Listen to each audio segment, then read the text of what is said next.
Hello po, for today's vlog ay gagawa po ako ng chocolate crinkles at ito po yung aking mga ingredients. 3/4 cups cocoa powder. So yung aking cocoa powder po at all-purpose flour, baking powder, salt ay nakasip na po yan. Hindi ko lang po na-record kanina. At yan lalagay na po natin yung 1/2 cup of brown sugar. Tapos 1/2 cup of white sugar. Tapos, itlog po, yan, 2.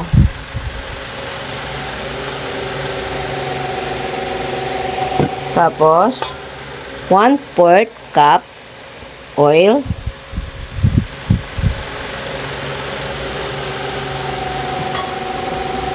One teaspoon vanilla.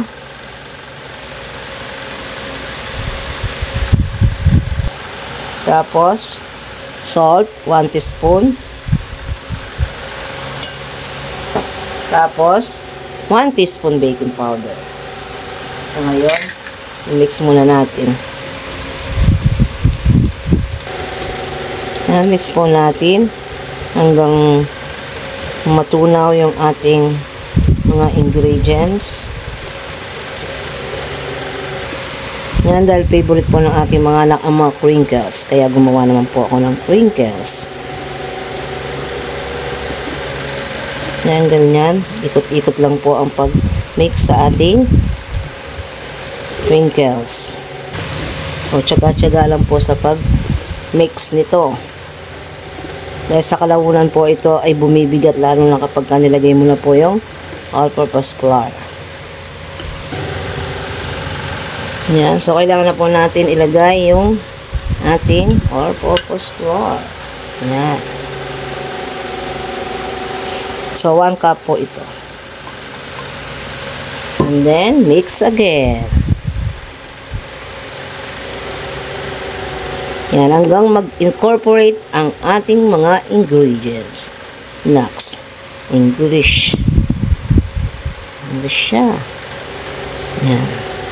Nakakangalay lang po yung pag-alo.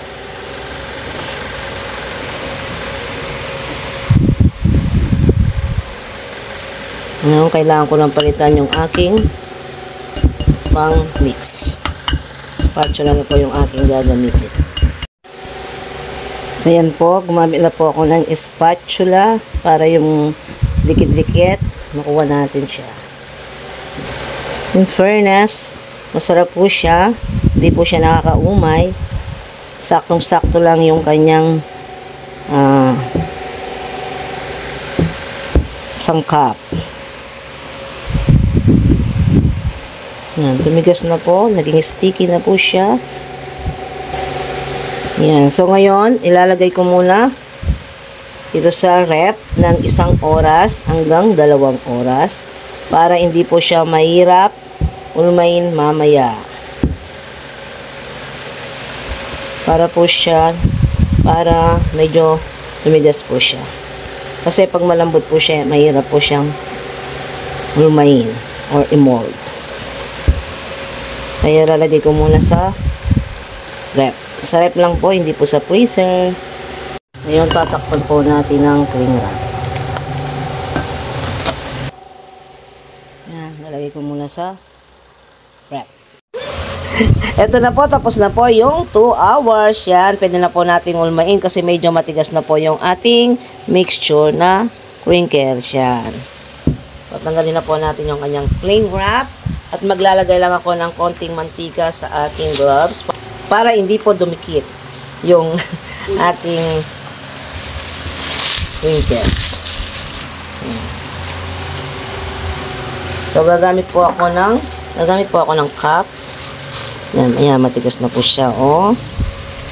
Diba?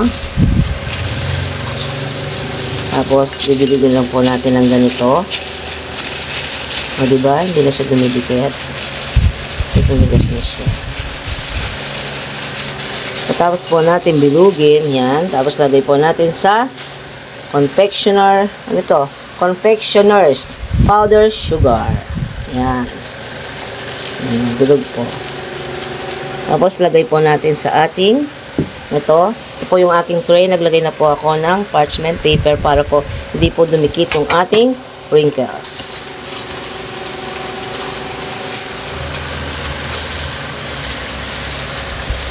So, first time ko pong gumawa nito, yung crinkles. Yan. Paulit-ulit lang po yung ating proseso. Ganyan lang po siya.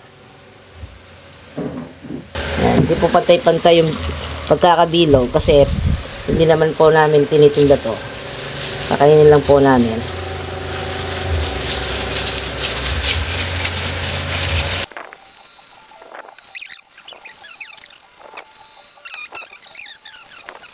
Po ang ating crinkles, yan, ibibake ko lang ito ng 180 degrees Celsius, 10 to 12 minutes po ang pagbibake nito.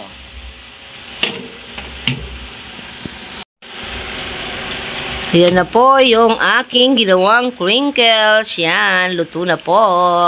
Yan po, ang bango-bango, yan. Yan, super yummy at super mabanglo ang aking crinkles.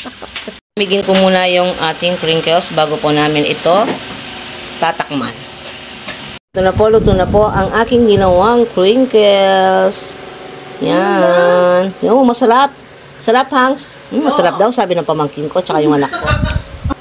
Masarap po siya, tsaka moist. Namanda?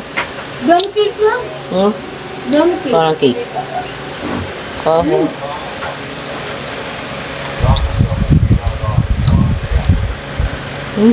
Sarap. Yan, try nyo pong gawin to. Napakasarap. Napaka-legit po ng ingredients nito.